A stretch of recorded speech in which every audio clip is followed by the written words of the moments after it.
Gustavo da Gama. Eu vou falar um pouco no âmbito constitucional e um pouquinho da Lei Complementar 116 e explicar o processo de desmantelamento dos municípios brasileiros. Né? Eu discordo de um ponto, Gustavo, um ponto só. Eu acho que a tributação tem que ser, realmente o princípio do destino foi adotado pela Constituição. Eu só acho que pela tradição que nós temos desde 67 para cá, eu vou mostrar algumas decisões do Supremo Tribunal Federal e reações do Parlamento brasileiro a essas decisões do Supremo Tribunal Federal, nós teríamos sim que produzir um enunciado normativo para se precaver da situação e produzir de novo, talvez um outro texto da emenda constitucional, da Lei Complementar 116, outorgando essa competência expressa aos municípios para deixar a coisa resolvida. Como os municípios no direito brasileiro, no sistema federativo brasileiro, não têm força, né, fizeram uma lei complementar. Em compensação, em relação aos estados, de 67 para cá, fizeram 6 emendas constitucionais. Sempre que o Supremo Tribunal Federal julgava essa matéria, os estados se movimentavam e aprovaram rapidamente. Eu vou contar essa história aqui. Os municípios receberam, em todas as constituições, pelo menos 67, emenda 69 e a Constituição de 88, receberam tarefas materiais, competências materiais expressivas e competências legislativas tributárias de menos. Né? E vivem hoje de repasses via convênio. O grande instrumento de administração do Brasil hoje chama-se convênio. Não é repartição de receitas tributárias, nem muito menos as receitas tributárias próprias. Então, eu vou contar a história. Eu concordo plenamente que está o princípio do destino positivado na Constituição com aquelas 6 hipóteses que Vossa Senhoria elencou, dizendo que nas exportações não há tributação, e fazendo o raciocínio ao contrário, dizendo, então, na importação há. E eu acho que nós não podemos fazer esse tipo de raciocínio, eu acho, só discordo disso, mas acho absolutamente legítimo que os municípios tributem em si os serviços. Então, eu vou fazer 3 perguntas. É possível a tributação pelo ISS, a tributação pelos municípios do ISS no serviço prestado no exterior, ou cujo início tenha acontecido no exterior? Interrogação. Eu acho que não, pelo sistema atual. Só por falta, simples assim, por falta de enunciado normativo que dê essa autorização. Assim como acho também que o IPI, na interpretação naquele recurso extraordinário que foi julgado pelo Supremo Tribunal Federal, onde a questão do IPI, a ausência de um suporte normativo, de um texto constitucional que desse suporte ao IPI na importação, foi uma questão incidental que foi sendo repetida, como diria Augusto Becker, pela hermenêutica inercial, foi ficando e ficou. E hoje, como se sedimentou realmente essa interpretação, a questão não se volta aos tribunais. Mas o IPI também não tem fundamentação, né? E eu vou explicar por quê. Começo, portanto, com o ICM na Constituição de 67. Né? Nós tínhamos a previsão do ICM na Constituição de 67, mas não havia um texto que eu pudesse construir com certo nível de segurança de acepção de base a tributação do ICM. Não havia ICMS, o S estava fora, não havia ainda um dispositivo que garantisse o ICMS, o ICM na importação. Os municípios, os estados começaram a tributar as importações de mercadorias. Em 2 anos, a Constituição de 67, em 69, pleno regime militar, o Supremo Tribunal Federal declara inconstitucional, pela ausência de fundamentação, a importação do ICMS. Declara num recurso extraordinário. Em 69, com a emenda número 1, de 69, os estados avançaram em cima do regime militar e aprovaram. Vejam que a redação do artigo 24 da Constituição de 67, com a emenda 69, já contempla no caput do dispositivo a tributação pelo ICM na importação das mercadorias. Olha só a força dos estados se movimentando e positivaram lá na Constituição de 69, que foi mantido de forma diferente um pouco na Constituição de 88.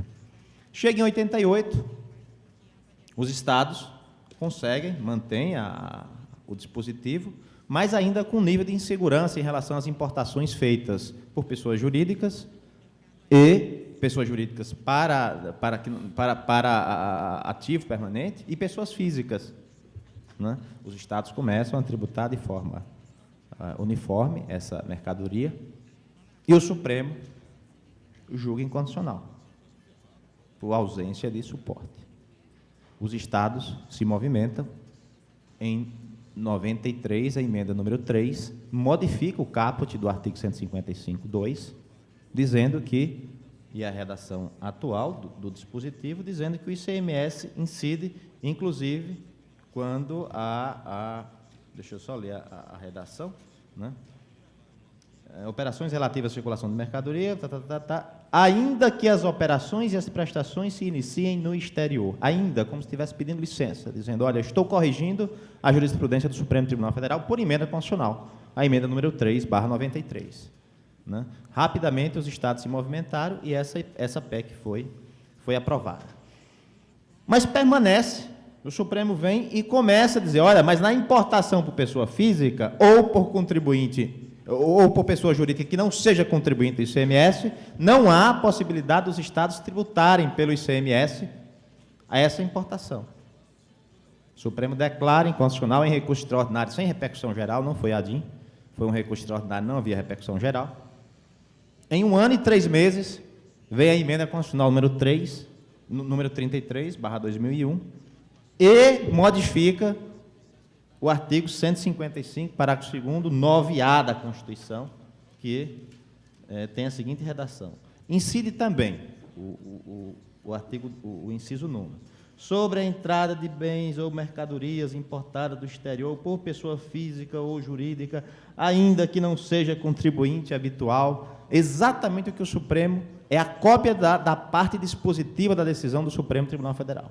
E os estados vieram e produziram aqui, pressionaram, propuseram aqui esse dispositivo, conseguiram, bem ou mal, uniformizar, a meu ver, de forma legítima, a tributação em cima de todas as importações. Que mal há nisso? E aqui é uma divergência nossa. Eu acho importante esse processo de participação do parlamento nessa, né? Tem que modificar a Constituição, se tiver que modificar de forma pontual, esse processo de adaptação. Isso não significa necessariamente desprestigiar a Constituição. A participação do parlamento nessas questões tributárias, em todas as outras, é importante, se tiver que modificar a Constituição, como é da nossa tradição, que se modifique. Que os representantes do povo se exponham lá e votem a emenda constitucional. Que pelo menos a gente tem, pode até discordar, mas nós temos pelo menos uma feição normal. Põe o judiciário numa posição, dizendo o seguinte, olha, eu tenho que examinar, o povo decidiu assim, quais são os valores que foram inseridos aqui pelo parlamento, e o judiciário fica mais à vontade para decidir, ao invés de praticar um ativismo desmedido. Então, eu acho que não acho ruim essa participação do parlamento, não acho. Né? Então, eu via isso como 80 emendas, e depois eu fui ver que as discussões das emendas foram discussões, eu até discordo da maioria dela, do conteúdo que foi normatizado, mas foi votado, está lá, foi discutido. Né? Eu prefiro que seja assim, do que ter interpretações modificadas pontualmente e que cause esse desequilíbrio todo, como tem causou em relação aos estados, e tem causado em relação aos municípios. E essa lei complementar 116 pode ser um grande prejuízo para os municípios, né, que podem estar acumulando um passivo aqui. Eu conversava recentemente com o presidente da Confederação Nacional dos Municípios, o Paulo Ziolovski, no sentido de movimentar a confederação e propor rapidamente uma emenda constitucional com um projeto de lei complementar, não ratificando a 116, porque você não convalida, mas para amenizar o risco em relação aos municípios na tributação do ISS da importação. Acho absolutamente legítima, mas o nosso sistema, do jeito que está, eu não concordo por esse fundamento. Então, acho que o princípio do destino está aí, mas acho que precisa... alguém vai dizer, mas o senhor é muito apegado ao suporte, nós temos que construir ideias a partir do sistema que está posto, eu concordo. Agora, em matéria penal e matéria tributária, é complicado. Né? É complicado mais ainda colocar o judiciário numa posição dessa, de ter que construir esse tipo de solução, né? Sem ser da nossa tradição. Em resumo, é essa. Em resumo, é esse o meu posicionamento. Agora, veio a lei complementar 116, como e agora, partindo para a segunda parte, como é que eu interpreto a Lei Complementar 116 para aplicar, tentando dar um conteúdo, aí sim, eu entendo que a lei não é uma lei, eu talvez até repetiria o conteúdo da Lei Complementar 116 com algumas correções. Se eu tivesse que fazer uma nova lei, uma emenda constitucional, depois uma nova lei para dizer, olha, daqui para frente a coisa está segura em relação aos municípios, para trás vamos esperar o Poder Judiciário se pronunciar, mas pelo menos vamos pensar a lei em relação a como ela está. E aí eu não vejo problema na inconstitucionalidade já apontada por alguns tributaristas, eu peguei aqui uns 6 ou 7 artigos, admitindo a possibilidade do atual sistema tributar o serviço na importação, mas apontando que da forma como a lei complementar fez, estaria equivocado. Aí eu entro no artigo 1º, parágrafo 1º, né? Ele tributa o serviço proveniente do exterior e o serviço iniciado no exterior. São duas hipóteses. O serviço iniciado no exterior e terminado aqui, com resultado aqui, e o serviço prestado no exterior, porém, com resultado aqui, independentemente do pagamento, na origem do pagamento. O pagamento passa a ser, onde foi feito o pagamento, passa a ser irrelevante, né? E acho que foi correta essa forma de tributação. Então, são duas variáveis tributadas. Como é que o legislador pode fazer isso? Ele fez de forma correta? Meu ponto de vista.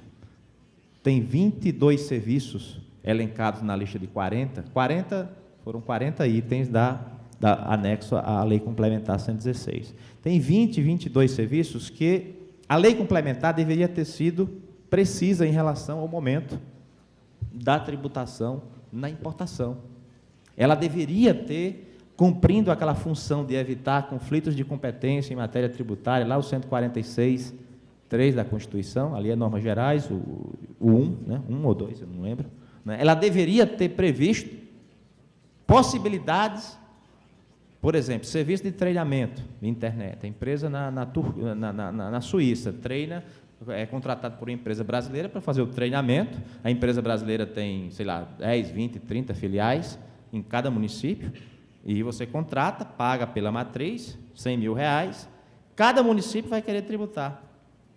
Uma situação dessa. A lei complementar não oferece critério para eleger um ponto específico para ser tributado. Essa é uma crítica que eu faço à Lei Complementar 116 e que, se eu pudesse ajudar na confecção de uma lei complementar nova, eu estipularia, mesmo correndo o risco de cometer uma inconstitucionalidade, mas por razão de segurança jurídica, eu estipularia em relação a 22 serviços que estão na lista de serviços, critérios para a cobrança desse tipo de tributo nessas operações específicas, quando se tratasse de operação de importação de serviços. Acho que o legislador poderia ir além. Neste ponto, ele deixa aberto o conflito de competência, nítido, claro, do jeito que está posto na Lei Complementar 116. Então, essa é uma crítica. Eu não vejo inconstitucionalidade, admitindo que se possa tributar o ISS pelos fundamentos constitucionais postos, do jeito que está, sem emenda constitucional, eu não vejo a inconstitucionalidade nesse dispositivo, artigo 1º, parágrafo 1º. Esse eu não vejo. Acho que está absolutamente consentâneo com o sistema. Agora, um outro problema. O artigo 5º. O contribuinte é o prestador de serviço. Como é que fica numa operação de prestação de serviço se o prestador está lá fora? O tomador está aqui. Aí vem o artigo 6º, parágrafo 2º, inciso 1º, diz que o tomador é o responsável. Aí há uma tecnia. O tomador aqui é contribuinte. Ele está ligado ao fato jurídico tributário, direto e pessoalmente, né? Então, olhando para o artigo 121 do CTN, ele é contribuinte do imposto. Ele está ligado como tomador de serviço, tem a mesma relação que o prestador. Aqui foi um equívoco da Lei Complementar 116, né? Poderia melhorar esse dispositivo aqui. Ele está recolhendo, sim, a título de contribuinte, não de responsável, né? Eu posso eleger, no meu modo de enxergar. Se eu perguntar a Aires Barreto, ele vai dizer que não. Se eu perguntar ao próprio Brigagão, que escreveu sobre esse assunto aqui, ele vai dizer que não. Ele vai fazer uma crítica, ele vai dizer que a Lei Complementar 116, ao não ter dito que havia um contribuinte e só pode haver responsável se houver um contribuinte, essa lei não seria constitucional. Eu não aceito essa crítica, eu devolvo a crítica dizendo que ali sim está um caso de contribuinte e não de responsável. Há uma tecnia da lei, isso aí eu acho que o Poder Judiciário, porque a relação pessoal e direta o tomador tem. Então, o Poder Judiciário pode sim corrigir esse tipo de interpretação, no meu modo de enxergar, porque eu olho para o regime jurídico e identifico o contribuinte lá, né? Talvez esteja equivocada essa expressão. E um outro problema que eu apontaria na Lei Complementar 116, eu já antecipei para vocês, seria uma estipulação, é um risco, sempre que se estipula, há um nível de arbitrariedade, dentro do possível você estipula e você corre o risco de ter a sua estipulação negada pelo sistema. Mas eu estipularia, em relação a esses 22 serviços que eu falei para vocês, que precisaria de uma demarcação em que hora ele acontece, essa importação, eu estipularia também a questão do resultado. O que é que se considera resultado? A lei é omissa. Em várias situações, ele tributa o resultado do serviço, fala, olha, o serviço foi lá fora, o resultado foi aqui, eu vou tributar resultado do serviço. E aí a lei se equivoca. No meu modo, ele está tributando sim o serviço, ele teria que estipular critérios, e a lei é omissa nesse ponto. Corre-se o risco da lei se esfacelar nesse ponto da importação por falta de critérios, por mais estipulativos que sejam, para se aferir em relação àqueles serviços complicados, são 22 serviços, 22 itens da lista, a lei deveria estipular critério de resultado, e isso não foi feito. Essa é uma terceira crítica que faço e que acho que nessa forma eu contribuiria para a Federação Brasileira melhorar a qualidade com o município. O município hoje vive de convênios, né? Hoje, o prefeito bom no país é o prefeito que consegue contratar uma consultoria boa e aprovar um projeto no Ministério em Brasília e movimentar os deputados para que libere as emendas individuais para aquele município específico. É o prefeito que faz sucesso. Ou então aqueles que recebem royalties. Fora disso, são 1.000 municípios. Os outros 4.500 e pouco vivem de convênio. Aí não adianta criar só um tribunal de contas. Tem que criar 5, 10 tribunais. CGU, só uma não. Cria 20, 30 para fiscalizar convênios, né? Polícia Federal triplica o arsenal. O Poder Judiciário Federal, porque os escândalos de corrupção se sucedem. É engraçado, olha a ligação da corrupção, porque você tem transferências por convênio, medição por convênio de serviço, transferências voluntárias por convênios, ao invés de você dar receitas tributárias para os municípios, dar responsabilidades e cobrar resultados, né? Essa é uma deficiência imensa. Eu espero que no próximo ano, ao comemorarmos aí os 26 anos da Constituição, espero que o Rio de Janeiro seja pioneiro aí, já convoque aqui a EMERGE, pelo sucesso que foi este empreendimento, já convoque para o próximo ano, o próximo evento, para se comemorar os 26 anos da Constituição no Rio de Janeiro. Eu até fiz o título aqui, né? Comemora os 26 anos da Constituição no Rio de Janeiro. Vocês lançam agora o movimento e já convoca todos os presentes para o próximo ano. Essas são, de forma resumida, críticas, mas não querendo, evidentemente, retirar a posição dos municípios na tributação dos serviços na importação, mas apenas querendo melhorar o sistema para que essa tributação seja efetivamente segura e não prejudique nem os municípios, nem os contribuintes. Estabeleça-se aquilo que a professora Regina e o professor Marcos Abraão falaram: segurança jurídica. Só isso. Muito obrigado pelo convite. Eu queria saudar todos da mesa no final. Muito obrigado.